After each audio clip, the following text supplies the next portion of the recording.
Hey guys, welcome to Rosie's Dessert Spot. In this tutorial I'll be teaching you how to make this rainbow watercolor cake with a dripping effect. So I've got a 10-inch cake board and I'm applying just a little bit of buttercream to stick my 8-inch cake on top. And using a spatula to spread my buttercream onto that layer. So I'm spreading it out to the sides and just flattening it out. Then I'm adding on some frozen berries, and the reason why I'm using frozen berries here is because I'm going to be pushing the berries into the frosting. If you were to use fresh berries, and as you push, you'll obviously squish them and make a huge mess.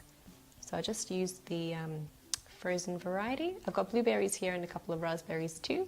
And they're really easy to just kind of crush into their individual seeds. So it's another bonus of it being frozen. Then add on your second layer of cake. And I'm alternating between a white chocolate mud cake and a dark chocolate mud cake. And continue the process. Here I've added my buttercream a little bit thicker, and that way the berries kind of push into the frosting a lot better and your cake will touch the frosting. That way it sticks. And continue this process as you keep building your cake.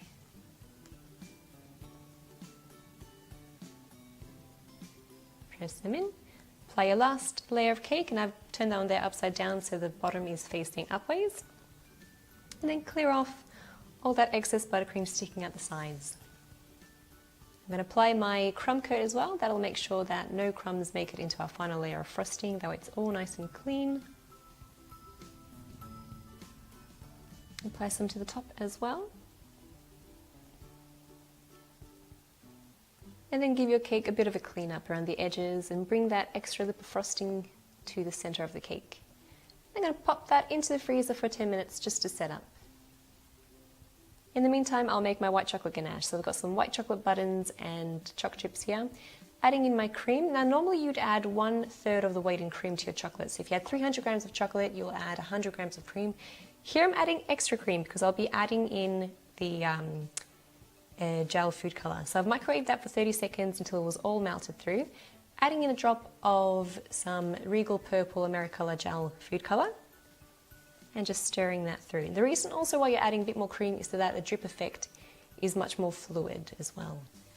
So I've separated some buttercream into 5 different cups, and I've added red, orange, yellow, green and blue, or turquoise here and blue. Just stir that through. Now that our cake's ready, I'm adding on our final layer of frosting. So I've got a nice heavy dollop over the top, flattening that out and pushing it out to the sides. And then adding a nice, healthy, thick layer of frosting to the side of our cake. And we'll be removing most of this as well, so don't be afraid to be generous with this. And I add some extra buttercream to the bottom. That seems to be my problem area. And then go in with the colors. So I've got some red that I'm starting off at the very bottom. And as I add the next color, I'm sort of moving up the cake. So it goes from red at the bottom to blue at the top. And if you want your cake to be less colourful, if you want more of a kind of white background with a couple of those coloured lines going through, then you wouldn't add as much. You'd add maybe 1 to 2 spots of each colour. Then I'm taking my bench scraper and just scraping off all the excess. And you can notice here, as I scrape maybe 1/4 or 1/3 of the cake, I'll take off the excess and I'll put it into a separate bowl. So I'm always cleaning my bench scraper as I go around. And don't throw that out, you'll need that for the decorations up top later on. With your spatula, bring that lip to the center of your cake just to clear it up. Then I noticed I had a couple of empty spots. I just went in with my white buttercream, filled those in, and then just smoothed it off with my bench scraper. And this is also a good way to add a bit more white if you thought maybe there was too much color. And clear up the top again and pop that into the freezer for 5 to 10 minutes. Otherwise, if you add it into the freezer for any longer, your ganache will set up solid pretty quickly. So you could even just put it in the fridge instead to set up. And then pour your ganache over the top and use your spatula to sort of ease it to the sides. And in areas you want it to go up and over the side and start dripping. So I'm kind of pushing that ganache out. Then when I'm satisfied with how flat it is, I'll go in with some extra ganache I've put into a piping bag. And you'll want to work quickly adding in these artificial drips. That way they'll have time to blend in with the rest of the ganache, and you can't tell that they were added in afterwards.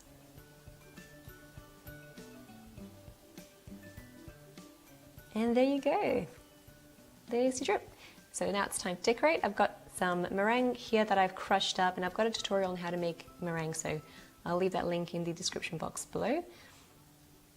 And with that extra piping that we had before, that extra buttercream for the colors, put into a piping bag fitted with a 6B tip.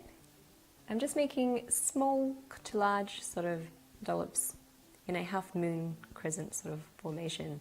Then I've also taken a second tip, which is a smaller version, and this is a 32 tip by Wilton, and making smaller white dollops here, always following that half moon / crescent formation. Some white sprinkles over the top just to add some interest, and lucky last, some gold dreggies or edible pearls, and you're done. Happy New Year, guys! Welcome to 2016! Oh, we made it.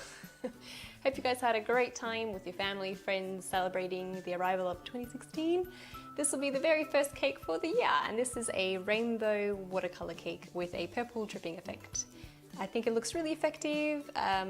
Those sort of decorations on top with the whole half moon / crescent thing is really in at the moment. I think it looks great, like kind of that sort of decoration. But you could do anything with it. You want to pop flowers on top, mini macarons, sort of really play with it. Yeah, so I hope you enjoyed this tutorial, and I'll catch you next time. Thanks for watching.